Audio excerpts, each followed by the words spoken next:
Good morning, everybody. We'll call our Committee of the Whole meeting to order. Trying not to forget to approve the agenda. This meeting will be conducted in person and via conference call in accordance with Municipal Government Act, Section 199. Council chambers is open to members of the public and continuing to use current telecommuting processes. We'll call the meeting to order. Are there any additions or changes to the agenda? If not, a motion to approve is presented. Also move. Thank you, Councillor Bigger. Any questions? All in favor? Motion is carried. We'll move to agenda item 2.1, draft in-kind contribution policy. Good morning.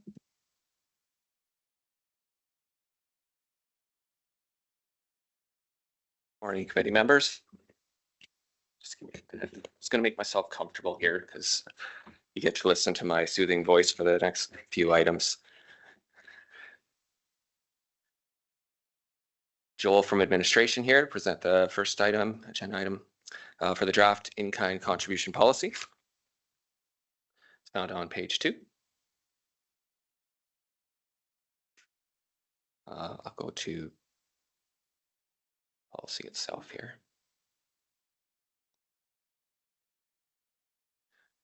So the draft policy itself is on page 5.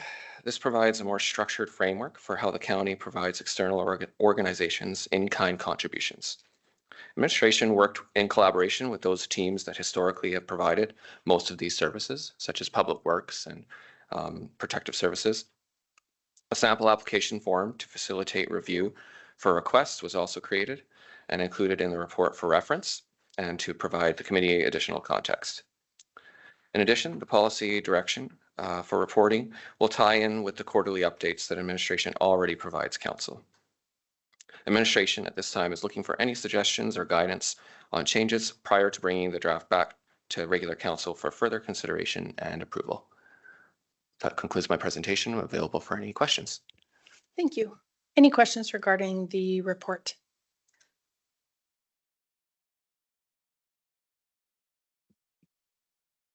So I like the policy. I think it's clear, it's easy, and I like the application form. I think it kind of formalizes things for community groups that want to request it, that it's not just asking for a favor, but it's something that we provide as a service. Like I like it. I have no suggestions for improvement. Yeah, and I like that you put in promotion, advertising, and communications as part of our in-kind. I think it, because of our base and our knowledge of the residents, that would help with some of the advertising for people to get that out there. And I also liked the bylaw. Thank you, or the policy. Any other questions or feedback? I agree with what's already been said. It's a formal setup. Everybody has to answer canned questions basically and gives us all the same information instead of one-offs all the time. I really like it. Any other questions or feedback? I guess I would want to know what would be like if they're filling out an application, the turnaround time. Or would this be able to,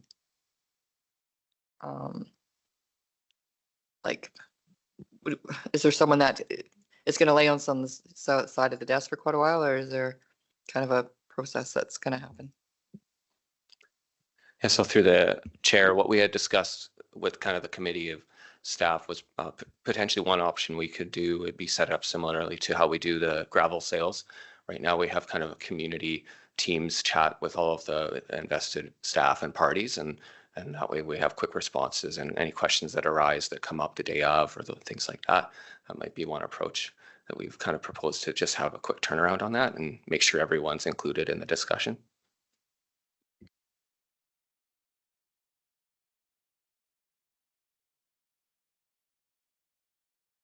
Through the chair, another consideration that we can is to have some sort of time boundness on it, but that would be up to the committee to maybe providing some feedback where you feel that we could have some time boundness, especially around the preparation or approvals of them. But we kind of left it a little bit open just in case there might be different levels of complexity to some of the requests.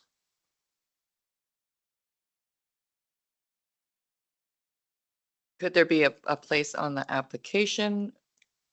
What, if there would be a timeline, like right on the application might help? I don't know if that might help. Maybe under date of event, we could just expand that to date of event or timeline for funding requirements or something, because there may be requests that aren't necessarily tied to an event. You look at Badland Search and Rescue. It might not be tied to a specific event, but it could be tied to asset management or capital maintenance or something like that. Or just a project date they're planning to install something on. So maybe just expand that line, and then that would give us a sense of how time sensitive the request is. It's a good question. Any other questions or feedback? I'd like to make the motion that the committee direct administration to present the draft in-kind contribution policy 2.11 for approval at the future regular council meeting at a future regular council meeting. Thank you, Councillor Bigger. Any further questions or discussion? All in favor? Motion is carried. We'll move to agenda item 2.2, utility rate changes and policy framework. Sorry, do we need to move I think it could be, information? do we need both? If we're directing it to be brought back, do we need to accept it? I don't think you do, to be honest. I think you're totally fine. that We we actioned it, proceeded. so. Yeah. Okay, thank you. Good question. Joel again from administration. This next report is on page 11 of the agenda package. Utility rate changes and framework policy. This report serves two key purposes. The first seeks the committee's guidance on any forthcoming utility rate changes. From a rate perspective, administration has provided 3 scenarios included in the attached table summarizing the revenue impact. That's found on page 16 of the agenda. Just kind of quickly go there just for review.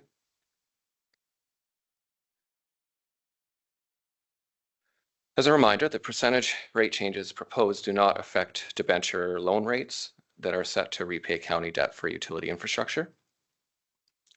As presented at the June 3rd regular council meeting, the consolidated financial status of the utilities show subsidization through county general revenues, for example, general taxes and whatnot.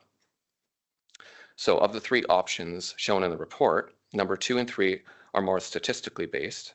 However, the committee may consider the substantial infrastructure requirements shown recently in the 2025 General Asset Management Reporting, along with the existing reserve balances that are also presented in the report. Option 1 at the 7%, consistent with the prior 2 increases in 2024 and 25, is also proposed as it may be more consistent with meeting long-term infrastructure requirements and mitigating subsidization from general revenues. I'll just kind of briefly touch on the other rates as well. Sometimes CPI there's a variety of ways they measure it and different sources. So what we did in this case for the Alberta CPI is we used the source from Stats Canada, it's the annual average change from 2023 to 2024, just knowing that the 24 was the last completed full calendar year. And then with the municipal price index, what we did there is, if the committee may recall, during the budget development time, we had the municipal price index presented from the overall county perspective. When we built that data set, we allowed ourselves the flexibility to identify certain functions and not just the county overall. So the way that we structured it, we were able to just pick out the utility functions, and it helped us identify what the MPI looks like for just the utility function. So that's what that 2.32% represents.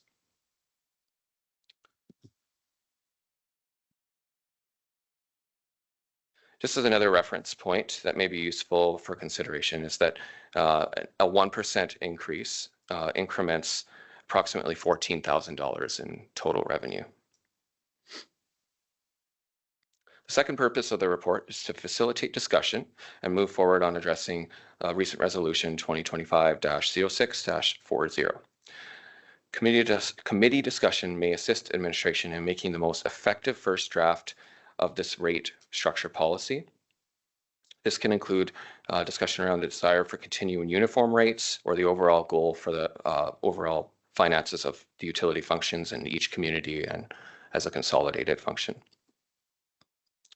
Finally, any guidance on the desired timing of both the rate change and the policy draft could be useful, noting the context of the forthcoming budget development for 2026, strategic planning likely to occur early in the upcoming council cycle, and the lead time for informing account holders of any rate changes. I think we had mentioned in the report that generally we like to provide account holders at least 2 months notice with their bill of any changes that are forthcoming. That's my report. I'm available for any questions. Thank you. Any questions regarding the report? First of all, Joel, can you confirm that the numbers on the consumer price index? okay. Yeah, sorry. There was a calculation error in the consumption rate, just on that table. It was pointed out earlier. We're just going to touch base on that right after the presentation, but those numbers just need to be recalculated on that green column, the rate, the consumption rate, the flat rate, and the bulk water is actually just the two top numbers there. So it would just be the current rate times the 1.029. So just that was a calculation error on administration's behalf, and we apologize for the mistake. So I know that we've kind of talked about how we subsidize water and wastewater. And I know, I do agree that we should try and get to some point that's more fair, but I don't see that we can get to 100% user pay on something like this. We're kind of competitive with like Strathmore or Bazzano water and wastewater rates reasonably close. But to double it, and I looked at our last presentation that was given in council June 3rd, our full cost recovery versus our 2025 rates, we're recovering about 42% of the full cost of the services. So I don't know, I was thinking that maybe we should set a target that we want to get to 50%, but because I just don't see that we can get to 100%. We can't. We want to encourage people to live in our hamlets. We're trying to encourage, we don't want to fragment all of our agriculture land. We need to encourage this. So this is a benefit for sure. I get that we don't want to subsidize it, but I think we need to set a target. And then once we get to that target, whether it takes 10 years, I don't know. And then we can start to apply. And I think a municipal price index is one that we should use going forward once we get to the point that we're satisfied that we have a fair rate that is affordable. That's my opinion on it. Other questions or discussion? Yeah, I agree. I feel that Carsland Speargrass area, that we contribute to the cost quite a bit. And right now, our water bills are quite high, especially Speargrass. It's quite, it's a gravel underneath. I've just noticed that people are starting not to water areas, not looking after their yards that just can't afford it. With everything else that's going on, I would stay with that increase instead of the 7%. Yeah.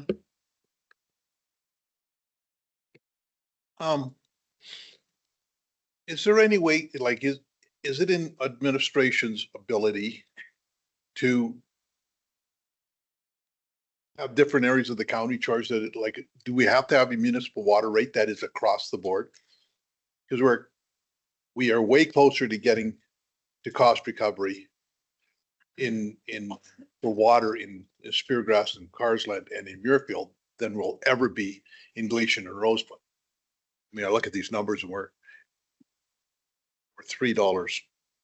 We subsidize every cube of water, $3. And I'm just wondering if we can, you know, so if we can get, because then once we got to that area that we wanted to get to, that other areas can still consider moving, we can still consider moving other areas up. I don't know what's fair, but every acreage owner and every farmer out there is subsidizing. Like it, if we talked on the our two hamlets on the east side, we talked Gleason and Rosebud, we're subsidizing them a lot. So, you know, like living where you live is sort of a choice. So you know, if you want to, your cost, the building you live in, the house you live in may be cheaper, but the services may be more money. Whereupon, if you live on the west side, your cost of your housing is way higher. So therefore, maybe once we get to sort of cost recovery, because we have to have the technology to know where cost recovery is on all our utilities.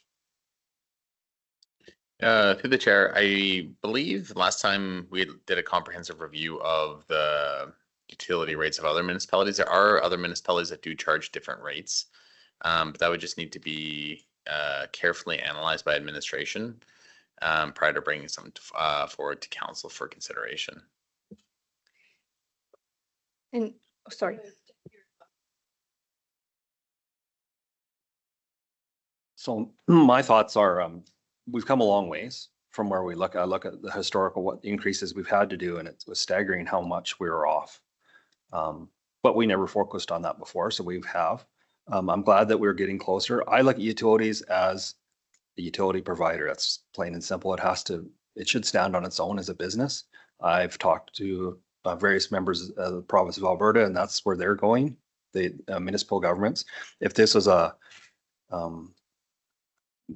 private entity providing service, you have to basically have checks and balances to make sure that you're recovering your cost and you're sustainable. And where we were at before, we were not. We were subsidizing it heavily out of taxes. Being that I sat on WRC with Councillor Eichert and Councillor Priest as well, has been on there, and Councillor Kester, it's $6 plus to produce water in that regional water line, period.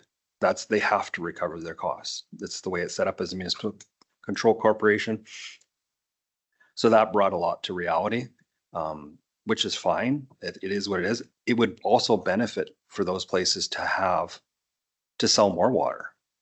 There is a lot of water available on that system, but it's just simply way overbuilt, and the costs are what they are. If there's a bigger consumer on there, they could lower the cost, but there just isn't development out there. This council has tried. I know we've talked about in the Gleason area on the highway, trying to get some kind of thing out there to help sell utility services. But this council has also, I think, CEO Henderson mentioned, we've looked at this before, and this council has chosen to keep it all together. I'm an advocate for separating it because it is separate services. They're separate water plants. Each has a different cost to produce water based on how it's operated. Some of it's contracted, some of it's run through WRC, but there is different costs, definitely. And that would be the fairest thing for the residents. If they were separate, if Gleason was still on its own, that's how it would be done. If it was its own municipality, probably be a lot higher. But utilities, in my opinion, we have, there's nothing in the MGA that states that we have to provide water, but we do, and it should be run as a business. And I can sell that all day long to my residents. They may not like it, but I can also have residents that have no access to this system. They'd love to, but they just simply don't. I have had people in my area that ran, and their wells go out. My folks have drilled 6 wells in 35 years, and the county of Wheatland has not contributed dime one to that. And if it happens at my house, taxpayers are not going to subsidize that.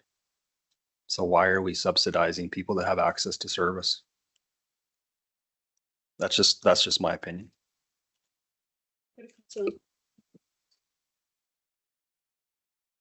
I feel like in our own, in this term that we've been here, we kind of decided to have the same rates in every hamlet. So I feel like we're kind of going back and forth and back and forth, back and forth. I think we need to,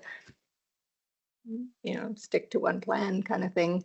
And I guess I just want to say the comment about acreage owners and farmers are subsidizing, but we also have 73% of our taxation comes from non-residential linear and industrial properties. So it's not like a person is subsidizing another person. It's our whole taxation base is subsidizing, and that's, I don't know.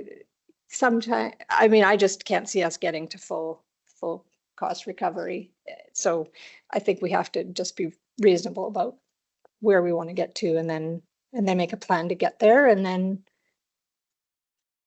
know that that's kind of what the intention of it is going to be, and that's how we go forward.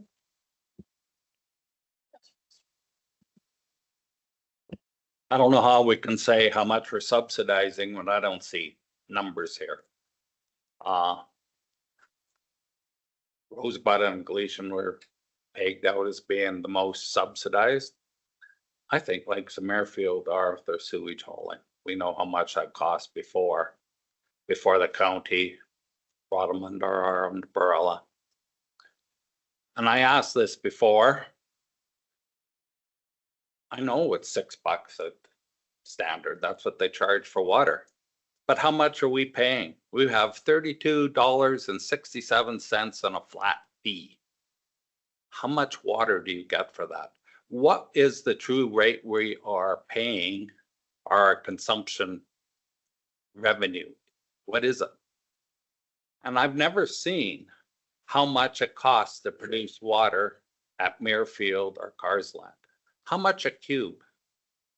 Just a simple number, same as standard provides us, WRC provides us a number, $6 and change for a cube of water. What's Carsland and Merfield? What's it cost us there? It's both a water treatment plant and they have water delivered there. So county pays for the conveyance fees and both. I would like to see them numbers. And I would like to see the flat fee.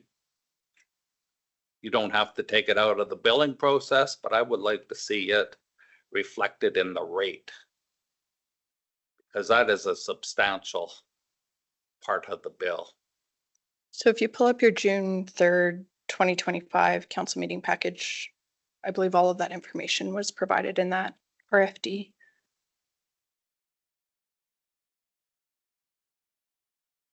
Couldn't hear you.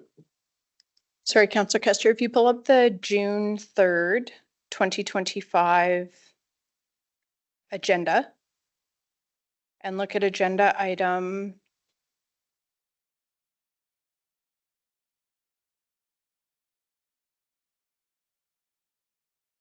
8.22. There's substantive information that was presented by administration at that time that we could draw on to supplement our considerations for today's report. June 3rd? You bet.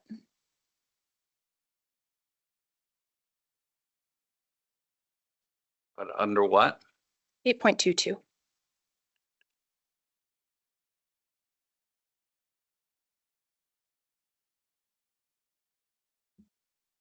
Any other questions or discussion regarding the report today? One more question. I'm sorry, this has probably been answered before. I just can't recall. Why is it that Clooney's wastewater rates are higher than everyone else's?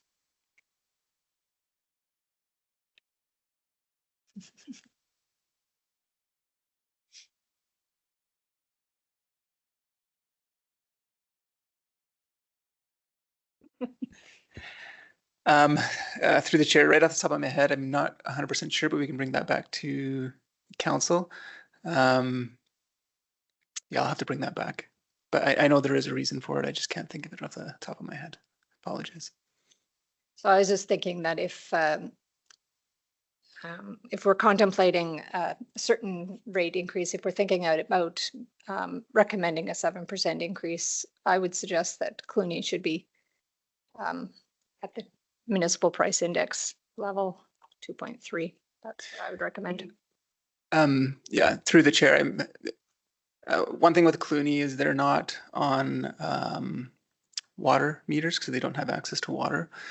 The other communities do have access to water, and so the wastewater is charged or determined based on the water rate. I think it's 70 or 75% as an estimate of how much goes into the wastewater system. And so the difference between Clooney and the other communities is that they are just on a flat rate because the water is not metered. And so basically it's a difference in the flat rate, and it's an estimate based on the costs in that community. On a flat rate rather than a consumptive rate. So You're sort of estimating a consumption and adding it into the flat rate. without having the meter Oh, I see. data to back it up. So sorry, I remembered right after my last comment. Thanks.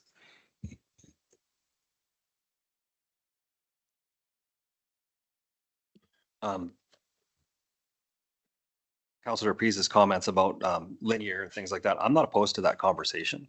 And if we can delineate how we utilize that and clearly be able to say that to our residents, that this is not coming out of res, this is coming out of linear taxation or something like that, or non-residential. And we can, and council sets that standard and we do that. And then we can say, this is how we kept it at this. I'm not opposed to that, because that, in my opinion, is for all of the county area to subsidize or backstop fund, or however you want to put it, different kind of utility things that we do, or different infrastructure projects. We do it all the time.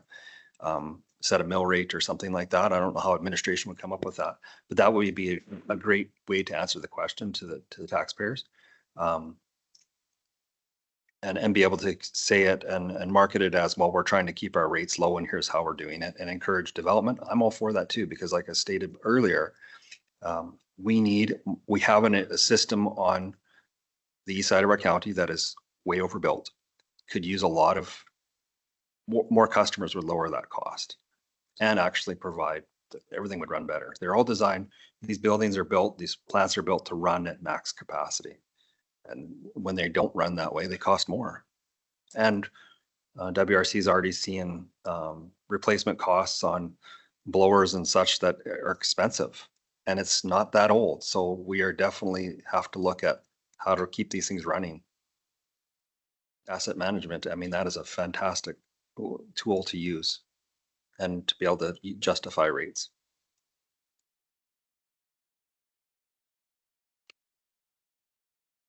Well, since you brought up linear, I think linear should be used for things like fixing our bridges and the infrastructure that linear uses, including roads and stuff, not necessarily subsidizing someone's drinking water. So I would support the cost recovery option, because I think that's the better way to do it.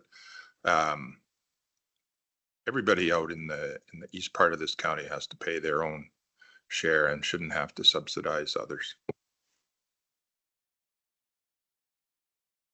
Any other questions or feedback? So it may be worth putting a placeholder for a discussion with the new Minister of Municipal Affairs, because I believe I have heard some indications that there is some direction. I don't think it's mandated in the MGA. I couldn't find it, but I believe there's been direction to move towards cost recovery, particularly for utilities. So that would be maybe a good thing just to check in. I hear your points, Councillor Laprise. And I'm trying to recall in what context the direction was given, but I do recall previous direction, and it might have been at an RMA convention. I'd have to go back through my notes, but there has been direction from Municipal Affairs to move towards cost recovery. My preference, as it has been in the past, is to do that gradually over time so that it's not such an abrupt financial shock, particularly for those on fixed incomes. I think to facilitate that, it would be good if council revisited this, and we have been the last couple of years, but every year, so that we can continue that gradual increase. And I do support administration's rationale for a little bit of an increased, perhaps the option 7%. And my position is based on the rationale around the asset management data that's emerging and just being able to, I realize it's not hugely significant, but at least contribute to those planned expenses that will be on the horizon for the county. And I do recognize that 7% is another financial pressure on our residents, but I do think we have a responsibility to move towards full. For myself, my preference is to move to full cost recovery on this, and essentially because not all ratepayers, it would be different if we were in a municipality where all ratepayers had access to utilities, but because not all ratepayers do, I don't support the use of any type of tax revenue offsetting these costs. Concurrently, I think there has to be continued focus on finding as many fiscal efficiencies as possible, both through our municipally controlled corporation and also through our own internal processes. And I know administration has been working on that, but there's sort of those two levers. We can increase revenue and decrease our costs, and to move towards that cost recovery and increase the customer base. Obviously, that could be a factor as well, but I think the current costs, particularly with the WRC, it's an inhibitor to, or a barrier to, interest in tying it into that water system as well for, say, for like a corporate or a industrial sector user. So those are my thoughts. I know we're not giving clear direction with consensus. Councillor Eichert? We have done on our asset management plan, have we done what the repair cost thing is going to be for all our hamlets and that kind of stuff? Yes, through the chair. So we've done a preliminary asset management plan based on our master asset management plan. It is a high priority actually with asset management and public works to actually dive deeper into that. And that's actually one of the impetuses to bringing this as it is today, because what it does, it gets us a little bit ahead, but then allows us more time to be able to do that research and then be able to bring much more accurate numbers back in the future. So that's kind of, we're sort of floating until we get that more information on that. Hopefully, if that answers your question. Yeah, so the flat rate is basically, it's not part of what costs the water. It is, we're sort of an insurance plan. Everybody's paying into an insurance plan so that when the pipes go down and that kind of stuff, we have reserves to do the repairs and that kind of stuff. Is that correct? That flat, I can't speak to how the reserves are funded. I guess Joe would be the best person to answer that. But yeah, so as far as the actual what that flat rate fee is, how that's distributed, I can defer to Joel on that one. Because I think that would probably help a lot in like for the person that's getting the bill to understand that no, you're not paying for any of the water. All you're paying for is the infrastructure to get the water to your house and to get your wastewater away from the house. And I think it just needs to be a wording thing. But that's what I would, so people just aren't thinking, well, I pay, X amount of dollars and all that money goes to, but it actually doesn't. It's actually for down the road, because I'm guaranteeing you that the amount of money for the asset management that we're going to have to set aside for our hamlets is going to be staggering.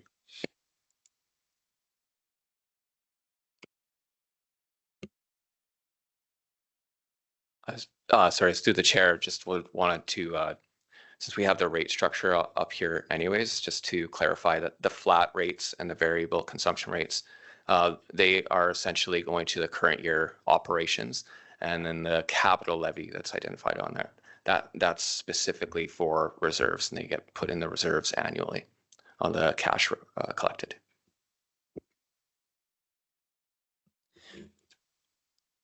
Looking at what's in front of us, and we basically, I believe staff want kind of an indication of what increase looking at. The way we're currently running things, I'm in favor of the 7% as much as it hurts people. And it's just, when it comes to infrastructure, water and wastewater infrastructure, the money that we spend, we're always improving things. Like I think of how many lift stations we fixed, but when you do preventative maintenance, it actually lowers your cost of operations because you're not chasing problems at the last minute. You're actually looking ahead and fixing future things. And I believe this administration is really good at that. And we are, it's money well spent. It is a service that is needed for those areas. I mean, they don't have an option to have a well when they don't have the water or their wastewater doesn't work. I mean, just have somebody with a backed up sewer problem. They don't care how much it costs. They want to fix now. If their house is full of something that they don't want.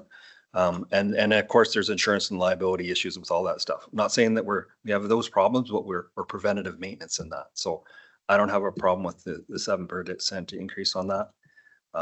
We are getting closer, but if we don't separate this out, then there's going to be some that have to pay more than other ones. It's that balancing act, and that's just this sheer way this development is in this county. And you have denser population, more services needed versus less population is enough. And a regional water line that's in and has to run at cost recovery. So that's my thoughts.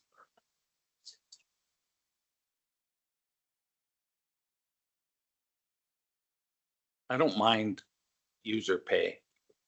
But all I'm seeing here is what we're currently getting for revenue.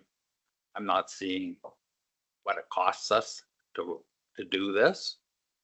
How do I know if we're close or not close?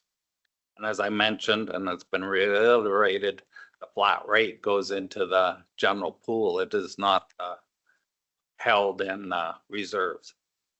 That flat rate is part of the water consumption. And if we're going to thinking on segregating different hamlets on what they're paying, let's start Rosebud. They have a lagoon, brand new. Gleason, they have a pivot. I run pivots. I know what that costs. Clooney has a pivot. Carsland has lagoon that's maxed out. We get over here to Muirfield and we truck it. And we know from what the ratepayers went through before we subsidize that. I would like to see all them costs. How much does it cost to get water to Rosebud? How much does it cost to get it per cube? How much does it cost to get a cube of water to Carsland as compared to Speargrass? What about Muirfield? You talk about overcapacity. Muirfield has 2 lagoons there, or reservoirs. I think they only use 1. They built it for capacity to do Muirfield plus homesteads. I would like to see numbers. This here is just, by golly, by gosh, we're low and let's subsidize everything or not subsidize it. I can't say either way because I don't have the numbers. It's that simple. Councillor Kester, were you able to pull up that June 3rd report? What's that? Were you able to pull up the June 3rd report? June 3rd, I thought you said it was something else. June 3rd, 2025. I'd like everybody to see it. Well, we all have access to that. It was presented to this Everybody council. pull it up. So the cost and the administration did an excellent job of combining water revenue. So they've integrated the flat rate and the consumption rate per cubic meter. And they've done that per community. And then they've also aggregated costs. They've done a community detailed cost per cubic meter. Okay, what number? Sorry to interrupt. So I'm on page 184 and I can see that 184? the community detailed cost per cubic meter of water is $53 for Rosebud. And the aggregated water and wastewater, just finding the revenue side. the consolidated water and wastewater revenue per cubic meter, which integrated both the consumption rate and the flat rate, for Rosebud was 970. So I think there's no question that we are subsidizing, and that's the most extreme example. But Carsland and Speargrass, the cost is 1150. We're currently recovering 816 for Speargrass, 909 for Carsland. Muirfield, we're recovering 885 with a cost of $20.11. Clooney isn't included in that aggregated chart because obviously it's a unique situation. And Gleason, the community detailed cost per cubic meter is $20.69. And we're currently collecting revenue, aggregated revenue for water and wastewater of $10.11. So it's just the sort of ratio or percentage of subsidization that varies by community. But all of this has been presented to council previously, and we can draw on that information.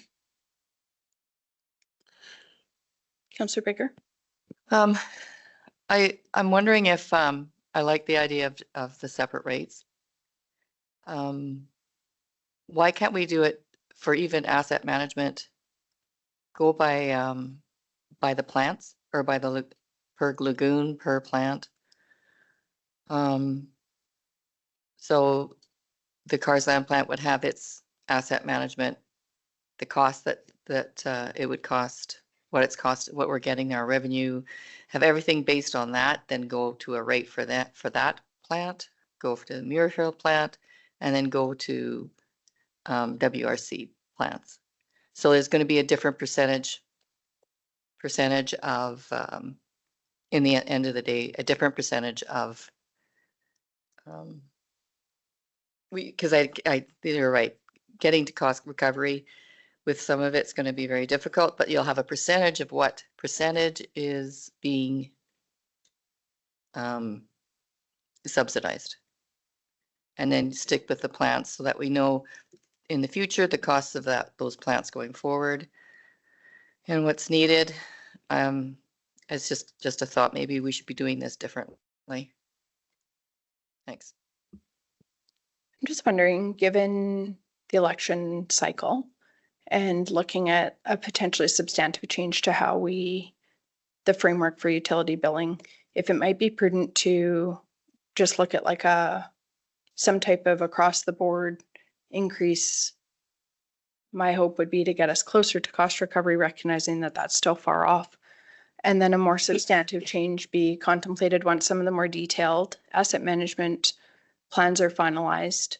And with the current council, I'm just thinking from a ratepayer perspective, and it would take time for administration to gather the data and information just in terms of what that might look like and how we could potentially phase that in. But I think it might be prudent, although our last utility rate change was February 1st, 2025. So I'm not sure, we could also defer an increase. Although I also recognize administration is saying that we'd like to give a couple of months notice prior to instituting the change. And it can also be challenging for a new council to sort of get their feet under themselves as well. So I guess I'll just leave those comments with the committee. And I know that I'm harping on the fact that I know what some of the bills are. I've had the discussions with the residents. It is high. And if we're getting to the closest to the cost recovery in our area, I'm not okay with the 7% for this increase. I'm okay with the municipal price index utility division at 2.32.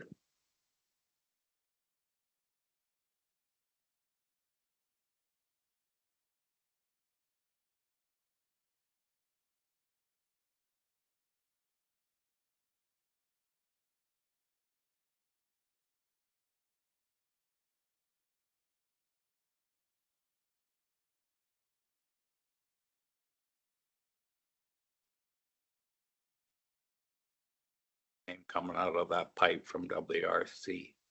And I believe it's $6 and something. How the extra come, I don't know what it is, but that's not the cost per meter. That could be operational cost. I don't know what it is. But it's not apples to apples to me. So I think the costs would have to integrate in the transmission and the distribution. And the Wheatland Regional Corporation would only integrate in, and I'm going to look to WRC representatives or administration, transmission. And then from there, Wheatland County would have additional distribution costs. I understand that. But why is Rosebud so high in distribution costs? They got a 50-pound, they got a 100-foot head of water pressure there. Their electrical costs can't be as much. There could have been some infrastructure added there, or I don't know what. But the distribution is an old pipe in the ground. Rosebud's probably got the newest pipes in the ground of all the hamlets outside of Muirfield. There's something else. Some of that's going to be just economies of scale with the operational costs. Some of, I would assume, and I believe it was outlined somewhat during the presentation of this report, is a factor is economies of scale. When you have less rate pay or less utility users on a system, your operating costs are going to be higher for that system because you don't have as many accounts to spread those operating costs, and certain monitoring fees and operational labor capacity is going to be consistent whether you're servicing approximately 90 or 100 residents or 300 or 400 residents. Some of those costs are going to be sort of static and not spread out amongst as many utility accounts. And so I'll turn it to administration. Yes, so through the chair, it's a very interesting conversation to have. So you can definitely tell it's there's lots of ideas kind of all over the place, and the reason why is that there is no right or wrong answer here. It's ultimately like a fundamental question of what council here values. So there's definitely pros and cons of both sides. So just off the top of my head, there some reasons I can think of and always kind of grapple with internally here with administration is that if you try to go to full cost recovery, certain communities that are of a lower income demographic could actually suffer quite a bit from that. And you kind of hollow out those communities that are already kind of being hollowed out. And then, yeah, other sides that are like, economic development, if you raise utility rates like quite a bit, that could impact potential investments going into communities. However, on the flip side, there's other arguments like, anyone, I don't think even in Division 7, I don't think there's anyone on a utility system. So that could be perceived as being unfair. However, when you come to rural taxation, when it comes to taxation dollars, a lot of people do expect that their tax bill will cover most of this stuff. So there really is no right or wrong answer on this one. And you can see that here clearly.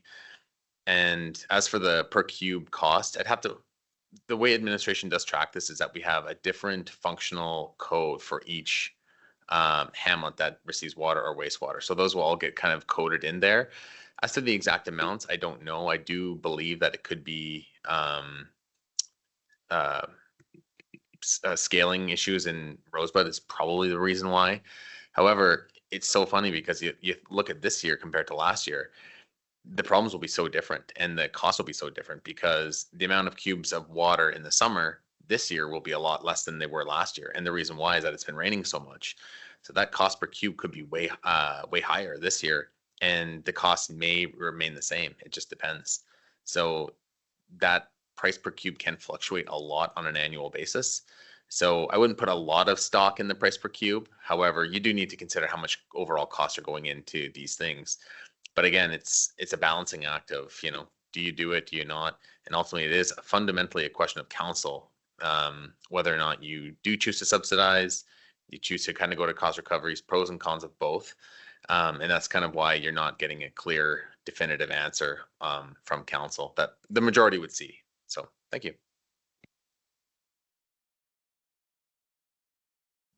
Kind of following that too, like don't fault any of the councillors here for defending their areas because it is, we all have different people like different, and we're doing our job, to be honest. I mean, some of us don't have services, some do, some have mixed. And but the way it's set up right now is it's all one thing. So that's kind of what the administration is looking for, is basically a ballpark. Where do they want to see it for budget? And I think that's what we got to focus on, because we're not changing everything right at the moment. In the future, probably a new council, but you look at this and there's so much information on it, and administration has done a fantastic job getting us a lot of information, but with a lot of information comes a lot more questions. But this is way better than when we first started. You know, why is the cost X? It was a lot of work to get here. So, and I just want to thank administration, because I know how much work it takes to get to this point. I agree with Reeve that I think that we should do something for this year, make a decision, given this council. I'd support the 7% increase going towards cost recovery.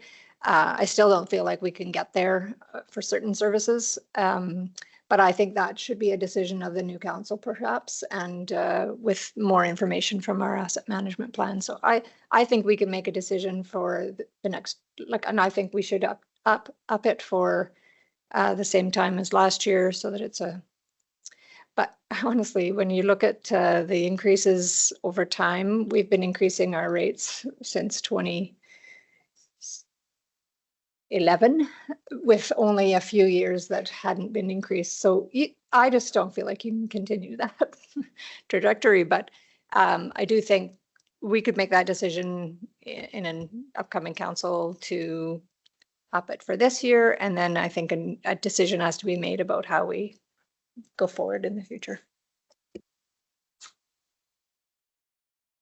Would it help administration if we sort of roundtabled the direction that each councillor might lean during a council meeting, recognizing that through debate in a council meeting?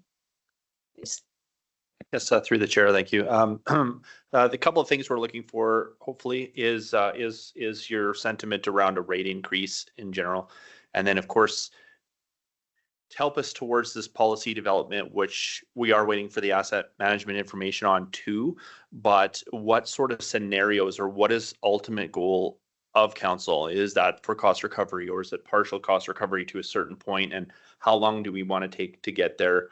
Just sort of throwing these ideas out there, hopefully generate some discussion, but that's kind of what we're looking at, so that we can, review this and put something together, maybe a couple of options, a couple of policy options that we can present back and see which one resonates the most.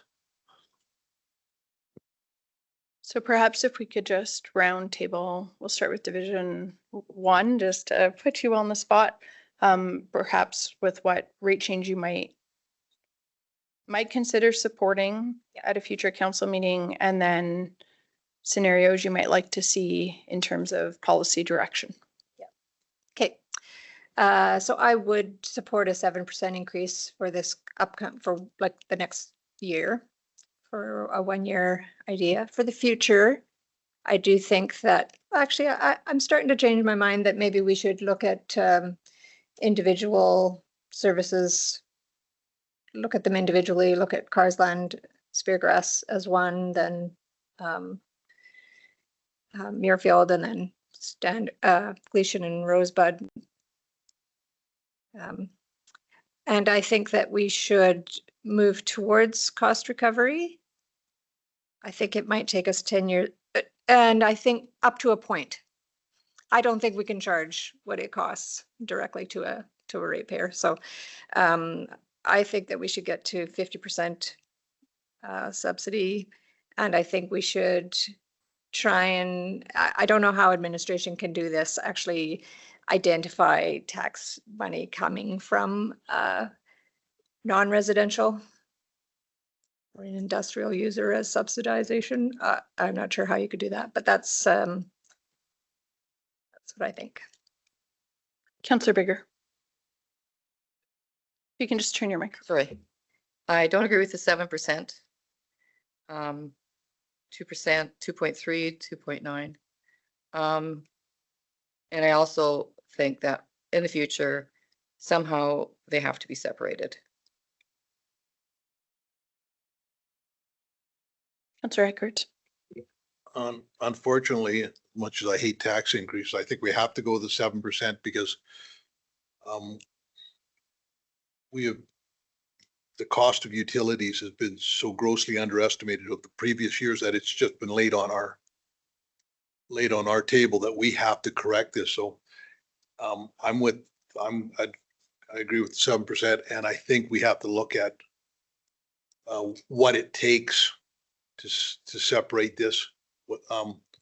And then once we get what the asset management costs are going to be going down the road. I mean, we're in a completely different era than anybody else before, because we're getting information that everybody should have had 30 years ago. And with that information, you can sort of decide whether or not, you decide whether or not growth is even if growth is actually worth it.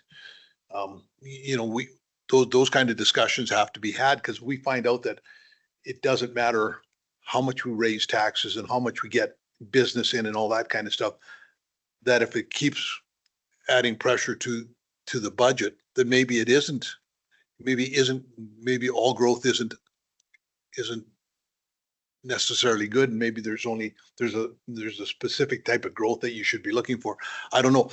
All I know is this information that we're getting now is fantastic, and I think that us and the council going forward have to look at what the costs are going to be for all the different communities 20 years from now.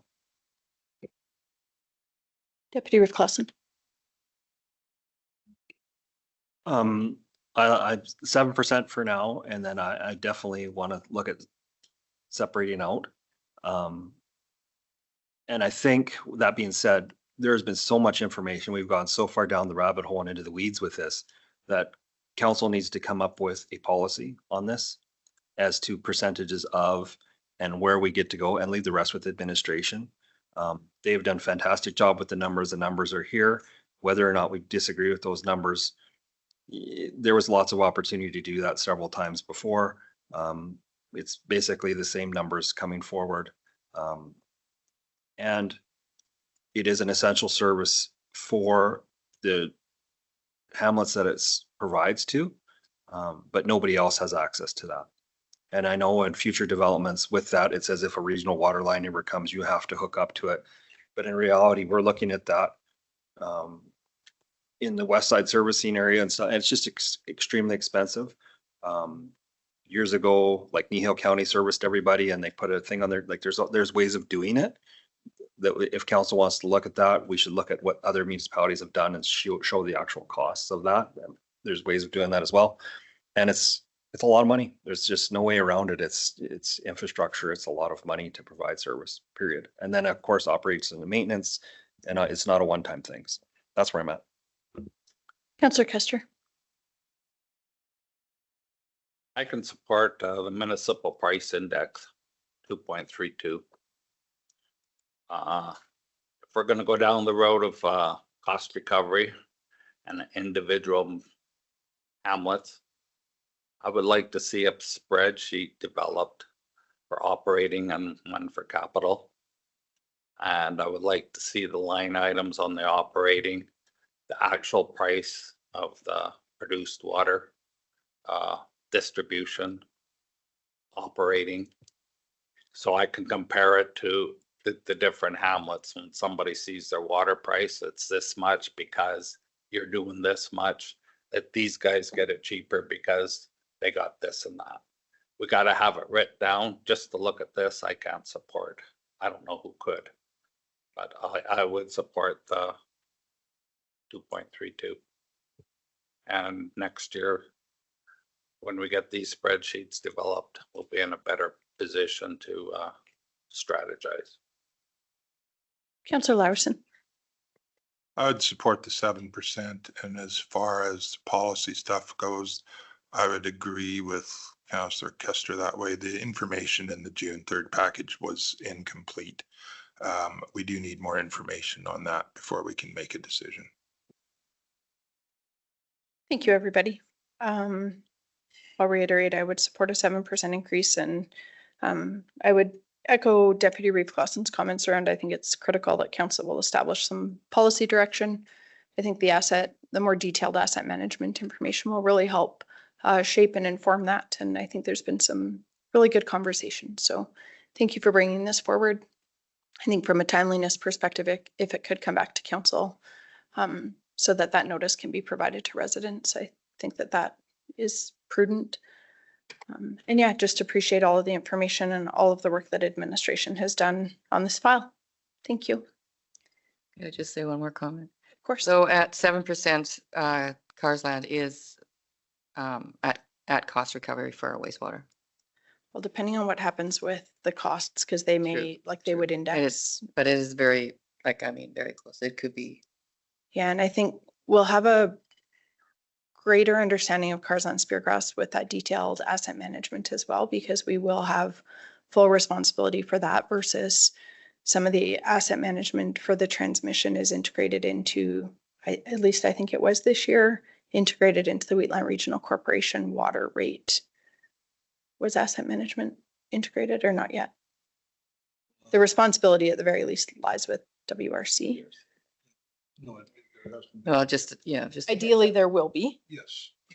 that we could be at cost recovery. Yeah, you're absolutely much closer, proportionally closer. Motion to accept for information. So move. Thank you. Any further questions or discussion? All in favor? Motion is carried. We'll move to agenda item 2.3. Joel still here from administration. This next report is on page 17 of your agenda package. This is Wheatland Foundation options. Council had requested some information about ways to support nonprofit activity within the county, including aspects of a potential new entity. This report outlines 4 options for supporting community initiatives. Option 1 is the creation of a municipal controlled corporation, or MCC. This involves the creation of a separate corporation that remains owned or controlled by the county. Administration included a table of some current Alberta MCCs, noting that many of them exist for specific services and purposes. Those are on page 18 here.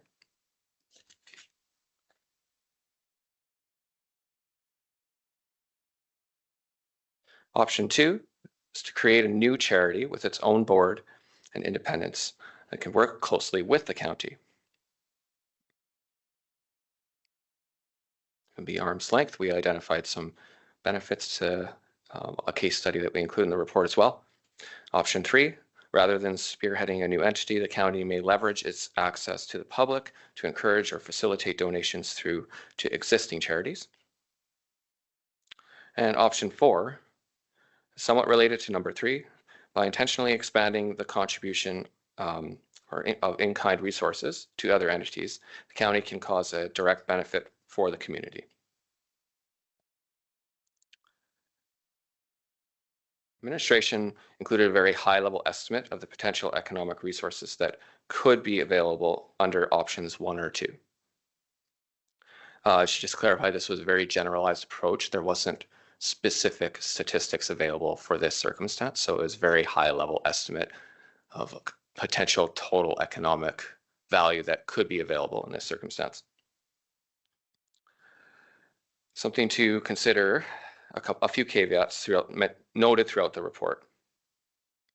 There may be a risk that revenue levels attained are not sufficient to cover overhead, therefore requiring direct or indirect county resources. In any of the options, it's reasonable to assume that 15 to 20% of revenues could be required to cover administrative overhead of the entity or project. It's kind of a ballpark for most nonprofits in terms of their administrative overhead. The political or potential political and financial complexities, along with the legal restrictions and corresponding costs within MCC, are something to be considered as well. On the benefit side, though, there's corresponding strength here that the county may be able to explicitly leverage the resources that it has. With option 2, an increase of flexibility for an arm's length foundation could garner some other benefits that we had noted here as well. Insulation from political influence, reduced red tape, and flexibility for decision-making, the ability to attract philanthropic funds that are not available to government, and encourage community involvement and collaboration. Some cautionary aspects around a new entity are the unknowns of how or if it could impact existing local charities, both positively or negatively. Finally, increasing the in-kind support for such entities may be feasible and in conjunction with an in-kind policy, which may guide and ensure efficient and effective use of resources, which was already presented earlier in this meeting. That's kind of a brief summary of the report. I'm available for any questions. Any questions for administration? Thank you for bringing this up. So I've got some questions in the, like, if we went to an arm's length approach,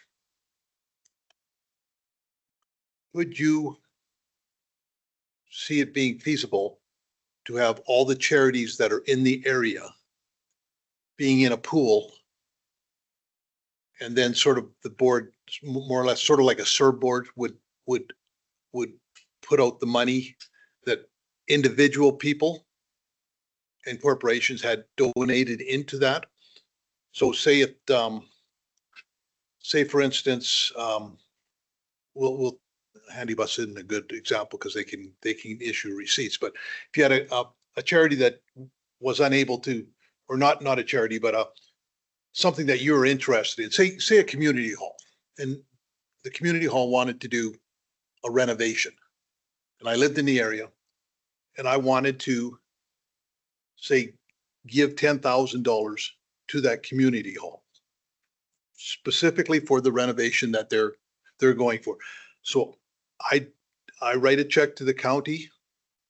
On that check, I stipulate that I want that $10,000 to go to this project that is, and then that board would, is that a possibility? Because I can see this, like, if it is a possibility, I can see the growth on this, and it also takes away from us the fact that we take taxpayers' money and we have to decide at this board, at this table, what is a good charity and what isn't a good charity. And I understand why these groups do it. I understand why STARS comes to us and want $50,000, because it's easier to get $50,000 from us, the 7 individuals here, than it is to get $8 per person from each individual in the county. But if the person in the county, like, if we could get this out there, if the person at the county could just write a check to the county and say, here's $1,000, I want it to go into this charitable foundation that you've got. They get $1,000 tax receipt from it, and it can be divvied up, or you could, theoretically, you could direct that $1,000 that I want this $1,000 to go into my specific community. I want it to go into, upgrading the Karen Hill playground or whatever the case may be. I just like this is where I sort of see this going, that we're taking we don't have to tax people and supposedly tell them what we're going to, how we, after we've taken their money, how we're going to be charitable with their money. So is that a doable thing?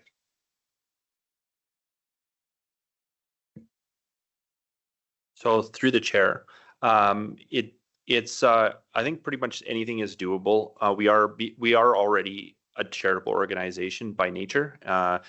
What we did stipulate this in the report, that there might be some nuances to people like donating to a municipality for municipal operational work, essentially. But I believe it's possible for us to maybe make some communications, and perhaps we can have it at the tax notice or the utility notice as a vote to ask those kind of questions and see if people want to, and then you wouldn't necessarily have to set up say an arm's length foundation for that.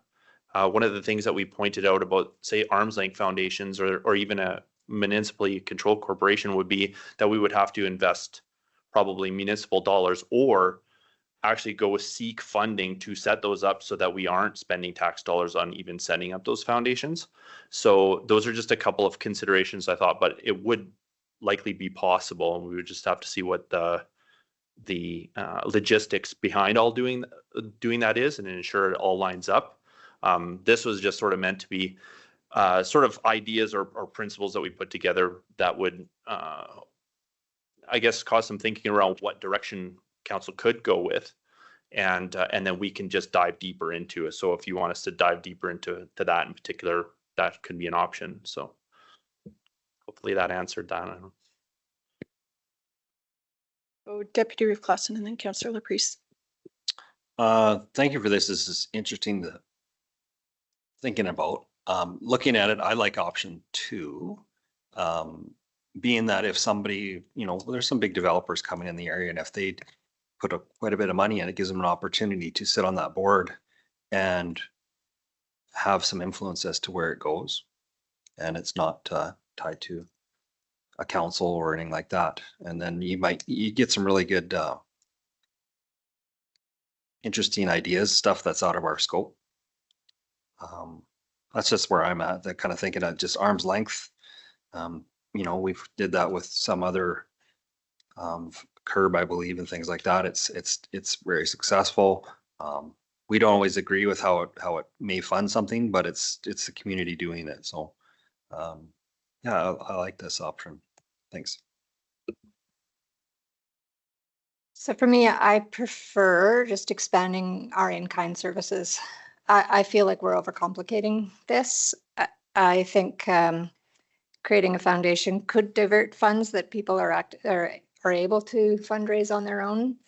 I think that having to take a 20% off the top for our costs to administer it doesn't make sense. Like I think if somebody wants to donate to STARS, they should donate to STARS, not a foundation that takes them off and then it goes to STARS. I think that if we just expand our in-kind services, so then when somebody comes to us and says, we'd like you to support whatever, we can say, we want to support that. We think it's a great thing for the community. Our policy is that we can provide you with some in-kind services. What could that look like? And that way we look like we are supporting, or not look like, but we are supporting these organizations, but without a direct transfer of cash from taxpayer to charity. So I like the just expanding our in-kind services and just keeping it sort of simple. I do have to, so when you're applying for a grant, we'll take the pathway. They have, just for round figures, they had $500,000. It wasn't county money or grant money. So they applied for a grant. All the grants, you need a, what they call it, a registered tax, what are they called? Nonprofit. And it's getting harder and harder to get that, a society like that. So we went to the Lions, they weren't one, but thank goodness Parksland Agriculture Society was, so we could use them. But if we could not have used them, that grant money would not have been accepted to us. So, or we wouldn't even been able to apply for it. So it would be nice to have one that you could use in those situations and be a part of, like as a blanket to get other money that's coming in from other sources. But if the ag societies have that. Not all of them do. Not all of them do. It's something that you have to apply for. It takes like it's a lot of work.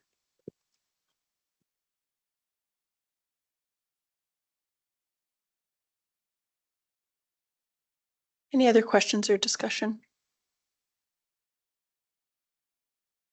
My mind keeps going back to what was the problem that we're trying to solve. And one of the problems that we identified is we're taking tax dollars and transferring them to nonprofits, like STARS is a good example, but also the Christmas Hamper Society.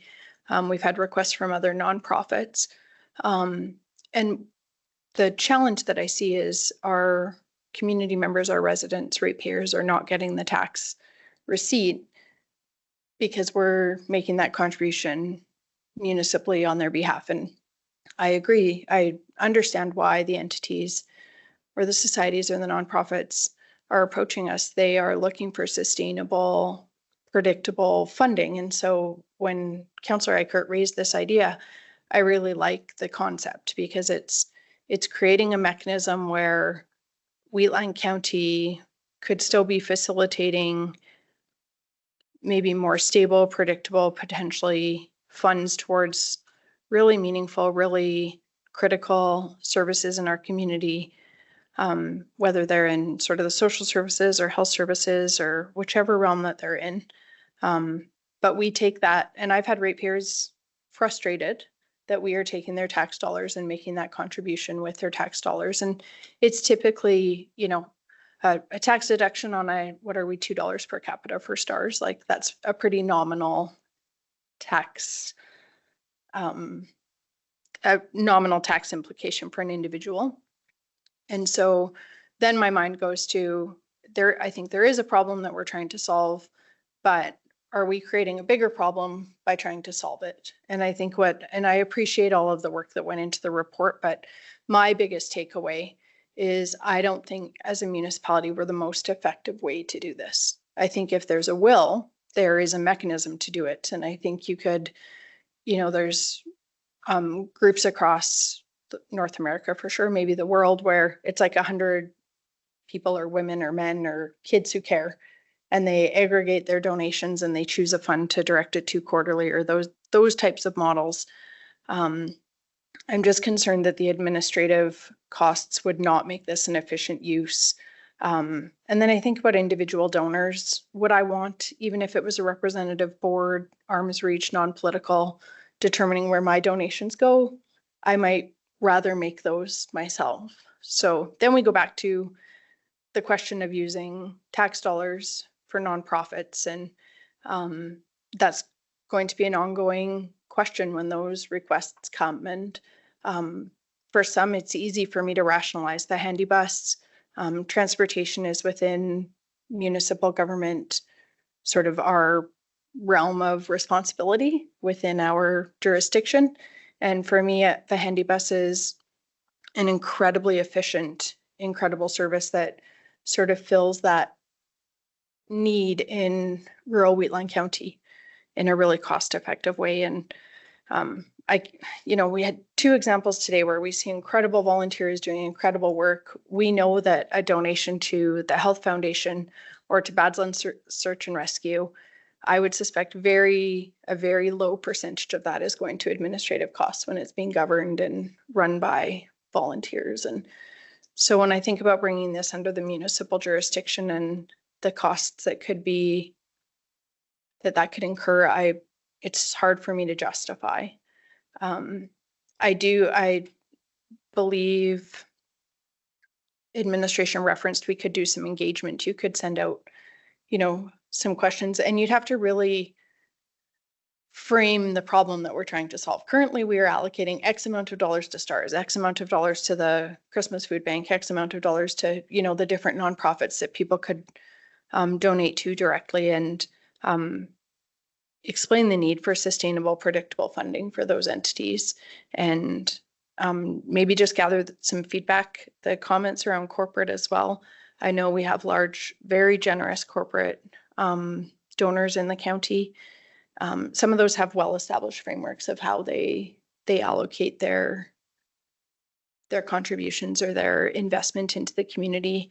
I'm not sure that they all do. So that might be a future conversation as well. Is there an interest in corporate collaboration to set something like this up? And I think when you move into that space, I think there could be potential merit, but I think those conversations have to be had first. And the different corporations or businesses within Wheatland County might say, you know what, we already have a planned giving strategy or a planned investment in our community strategy. And, we don't necessarily need to integrate that into a more collaborative model, but you may collect the opposite feedback that there is significant interest in a collaborative framework. So I think the next step, and I think the key information for me that was a takeaway, is that as a municipal authority, we can't just redirect those funds and essentially use our sort of charitable status to issue tax receipts. Because I also thought that was a good solution for the example of, say, a community center.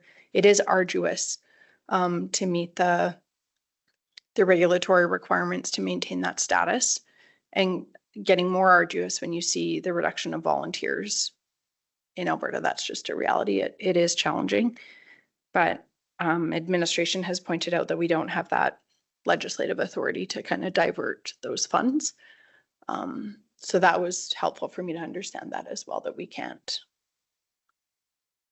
within the current regulatory framework, use that as a mechanism. So this was very helpful to understand what the current realities are, what our options are, and what the costs and capacity requirements for that would be. And for me, it's just not the most efficient way to steward donor dollars as we try and steward tax dollars efficiently. So any other questions or discussion?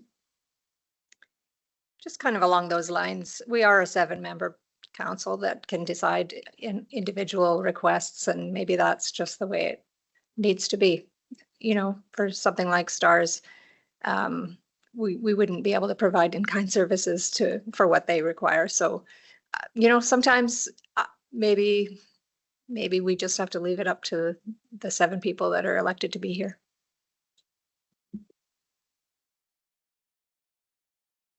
Any other questions or discussion? Perhaps a motion to accept for information. Thank you, Deputy Reeve Clausen. Any other questions? All in favor? Motion is carried. Let's break for lunch. How long do folks want? Okay. Do we want to just wait until 1 o'clock to reconvene?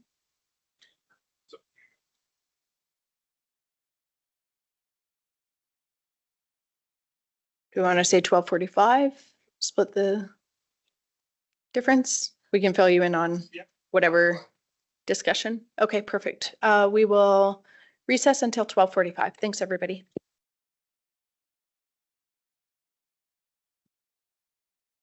Good afternoon. We will call the meeting back to order and move to agenda item 2.4. Good afternoon, committee members. Stefan Kuntz on behalf of administration. Today we have a municipal reserve review for you. If you recall, a number of municipal planning commission meetings ago, an item came up with municipal reserve where it was deferred, and you requested discussion on essentially how those decisions are arrived at. So what we've done is just got some high-level review of what municipal reserve is, some of the directions, policies that we look to, and then the different ways that it can kind of be collected. So it can either be collected as lands, cash in lieu, or then it could be deferred. We look at it when it's deferred, we'll look at some general principles that we look at, and then how we go about reviewing kind of the subdivision potential. So in terms of high level, what municipal reserve is, it's lands that are provided to local municipalities and school boards during subdivision process. Keeping in mind subdivision of land is a voluntary process by applicants. Landowners who choose to do that, they're essentially creating more population, essentially. So the theory is that those lands, that population is, has more school lands, park lands, those type of things.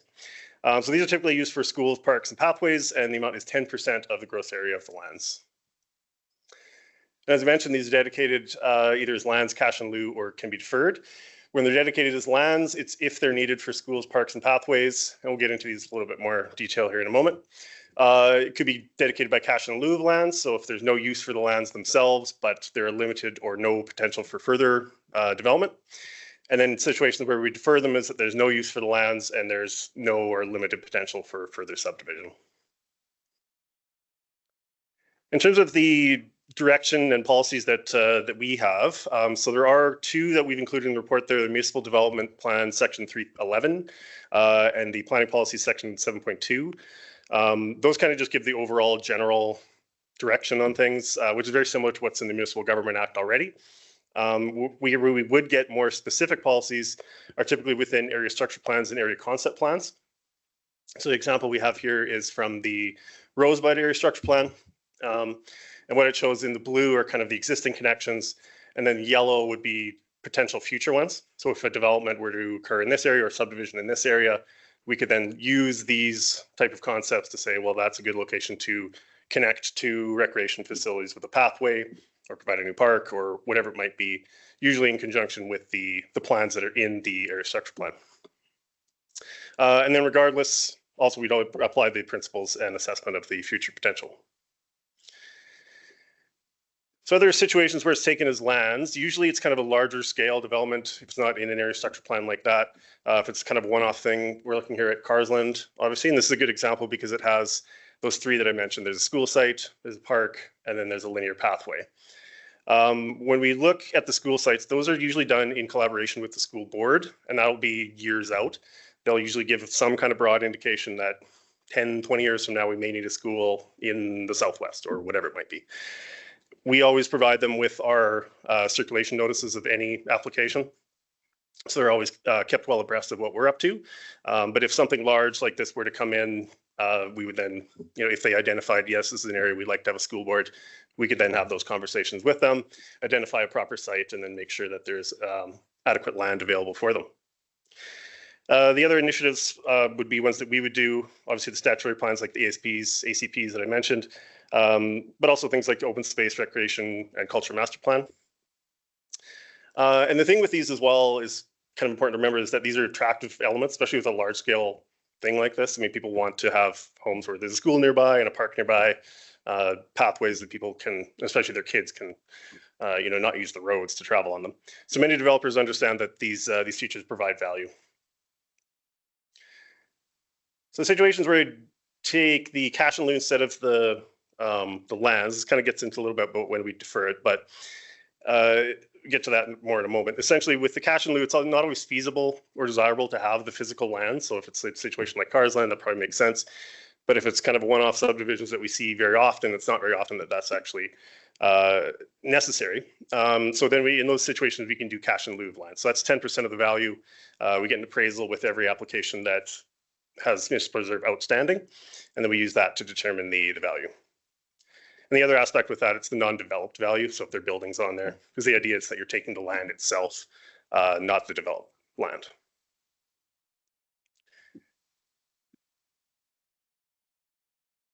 So then moving to the kind of when we would defer it part, some of the general principles that we consider is that municipal reserves can only be provided once. And the point of it is really to have the lands available for the schools, for the parks, those type of things. Yes, obviously you can take the cash in lieu, but that goes towards that. So it's good to think of it as kind of a whole collective part. Typically, we look to delay collecting municipal reserve as long as possible and only collect it when it's a typical terminal subdivision. So this is good for a number of reasons. Essentially, it provides the widest range of options for the landowner. Somebody has a parcel that maybe they don't think they'll develop it right now, but 10 years, 20 years down the line, they may want to. You don't exactly know what's going to happen next door. If there's possibilities to connect things to that, whatever it might be, it provides that range of options for the landowner. It also gives flexibility for the county. Again, we don't know what's going to happen 10, 20, 30 years down the line. If it does make a possibility where we can, connect different types of land uses or developments or whatever it might be, it's good to have that flexibility to do it. And then even if it isn't the land itself, it's just the value. Obviously, the value of land tends to increase. So if we don't necessarily need that $2,000 or whatever it is today, you defer it 10 to 15 years, maybe it'll be $5,000 then. So then situations where it would be deferred in terms of like the subdivision potential, there's also the Municipal Government Act 663 here. There are situations where we have to defer it. So those are very commonly referred to in our reports. Typically, it's the first parcel out of the quarter section. If land is subdivided into 16 hectares or more, if it's less than 0.8 hectares, that doesn't come up very often. And then reserve land obviously wouldn't apply either. So again, we would defer typically if there's further development potential, and that can really vary. It comes down to essentially all these things, but it can be really a mix and match between these items. So the minimum parcel size, something like that. I mean, if 5 acres is the minimum for a ag general parcel and you have a 10-acre lot, well, that could be subdivided fairly easily. Lot configuration, maybe it's a weird shape. It only has a small frontage, and that would be similar to the site access part. Topography, it could actually be a large lot that has not very much developable land. If it's like a lot of slopes or coulees or areas that would apply as environmental reserve, maybe that wouldn't apply.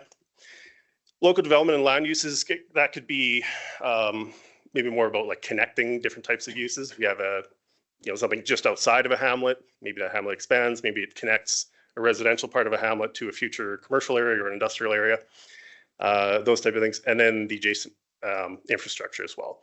So if there is access to pipe servicing nearby, then that's obviously something that could spur development. But it could be that, there is no development or there is no infrastructure and maybe the ground isn't suitable for it. So that even if it's a larger lot, and this really goes to all this, is that you could have a 20-acre lot that's for any variety of combination of these things, doesn't have any more development potential. But then you could also have a 2-acre lot that does have further development potential. So it's really important to kind of consider these each as they kind of come up, consider all these factors. And then obviously keeping in mind, the MPC you have the ability to vary those conditions. Like we'll give you our assessment as we're doing the report, give you our recommendation of what it should be. But if you feel that it should be deferred or collected at that time, there's obviously a lot of it's kind of subjective. So there's definitely conversations to be had there. So that concludes my presentation for this, and happy to take any questions. Any questions regarding the report? When it comes to MR, can it be used for any school board? Like Catholic, or like, is there specific ones that you have to use it for? Not sure. There's always, like, we did the Catholic school board tour and you kind of go, well, I don't know, right?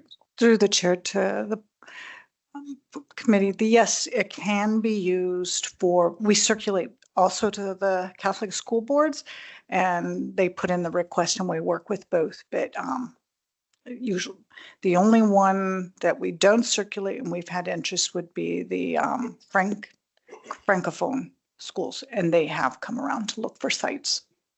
Okay, so it can be any definition of what school is according to the provincial government. Through the chair to the committee, it could be for either. It's just that the way our bylaw reads for how we work it, it's based on school boards, and we do circulate both the Catholic school board as well as the Golden Hill School Division. And the Catholic school division, typically they go where the population is and where the enrollment would be. And we haven't had much interest in that area as much as for the regular school board. And then one further question. So the municipal reserve funds that we collect, that's kept separate, itemized, so we can reinvest. I was just thinking like cars line with the pathways and things like that, if that is able to for that kind of stuff. Through the chair to the committee, yes, it is separate, and we do track the 75 and 25%. All right, thanks. Any other questions? Just want to thank you for the comprehensive report. I think it outlines the strong rationale that you use for basing your recommendations to MPC on, and I think it gives us all a deeper understanding of where those recommendations come from. So thank you. I think it's prudent and use a strong rationale. So I appreciate the understanding. Thank you. Thank you. A motion to accept for information. Thank you, Councillor Kester. Any further questions or discussion? All in favor? Motion is carried. We'll move to our final agenda item, 2.5. Hello again, committee members. Stefan Kuntz on behalf of administration. So this item is a response to an item from the May 20th council meeting. At that time, we had a number of land use bylaw amendments that were made, and TC Energy had provided a comment response to that with a number of suggestions. And council asked for more feedback on kind of whether or not we could integrate some of those comments into our land use bylaw. So I've looked through or displayed here each, I think there's 8 of them. There's one that did actually have something that we changed, and then the other ones we didn't, but I'll provide some rationale for why that was. So the first one was that they recommended the pipeline corridors be included in the land use bylaw. So our land use bylaw doesn't actually have maps in it, but it's tied to our geographic information system online. So that was a fairly simple change. We just added the pipelines to the oil and gas layer. So anybody public or whatever it might be, they can go onto our web map now and turn that layer on and see that. We did have that previously under the utility rights of way, but that's obviously, it doesn't say pipeline. So I think that just makes it a little bit more clear. In terms of the other ones, so there's kind of different reasons for why these weren't really appropriate to include in our land use bylaw. Number 2 and 3 here, they refer to having reference to like federal and provincial legislation. So that's not really appropriate in our documents. Under section 619 of the MGA, each regulatory body has the jurisdiction for those type of things. So if Alberta Energy Regulator, for example, they have requirements, they would supersede whatever our requirements would be. So it's best just to leave those type of things to them, leave our items to what we're meant to look at. And questions 4 and 5 had to do with like notification and setbacks. So kind of similar to that one, we notify Alberta Energy Regulator for basically all of our planning applications. And then anything that has like a pipeline or a gas well or something on the title, that company would get notice as well. So again, they've kind of asked for some different setbacks here, and it's just better to leave it to kind of what the actual setbacks are. Maybe a little bit tough to see here, but this is the setback or the appropriate setbacks that Alberta Energy Regulator, for example, provides. So if there is a sour facility, for example, they will let us know there's a level 2 facility, the setback is X meters, and it can vary. So they'll let us know what those appropriate setbacks are. But we obviously would notify AER for sure. And then if there are oil and gas operators in the area, they would get notified as well. And then the final ones really have to do with like the agreements between the pipeline operators and the landowners themselves. So this was not really appropriate for us to be involved in. It would be really cumbersome for us to be a third signatory to some of these agreements if they ever needed to change or they lapsed or whatever it might be. It also would kind of defer some of their liability and enforcement things to us if it was part of our development regulations, and we'd potentially have to get involved, and it's not necessarily appropriate for us to do so. So that concludes my presentation with these, and again, happy to take any questions. Fantastic, thank you. Any questions regarding the report?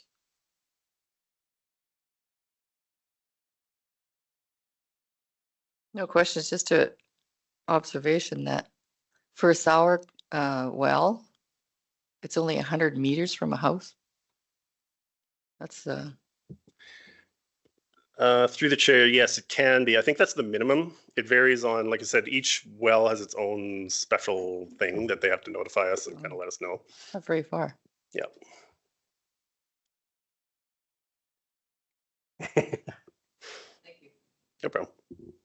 Any other questions? Again, I think on behalf of the committee, we appreciate the work that went into helping us understand which elements of the requests made by TC Energy have been integrated and the rationale for those that we're not acting on, but just ensuring that we are addressing the correspondence that we received during that application. So thank you. Motion to accept for information. I will so move. Thank you, Councillor Eichert. Any further questions or discussion? All in favor? Motion is carried. That brings us to the oh no, sorry, we have a closed session agenda item. I will move us into closed session. All in favor? Motion opposed? Motion is carried. Whenever administration is ready. Perfect. So council has moved out of closed session and we have one motion arising. Deputy Reeve Clausen. Thank you. I move that council direct administration to submit a meeting request with the Ministers of Environment and Protected Areas, Jobs and Economy, Trade and Immigration, Transportation and Economic Corridors, along with Rocky View County for the purpose of discussing strategic regional servicing systems. Thank you, Deputy Reeve Clausen. Any questions or discussion? All in favor? That motion is carried. That brings us to the conclusion of our agenda and our meeting is adjourned. Thank you, everybody.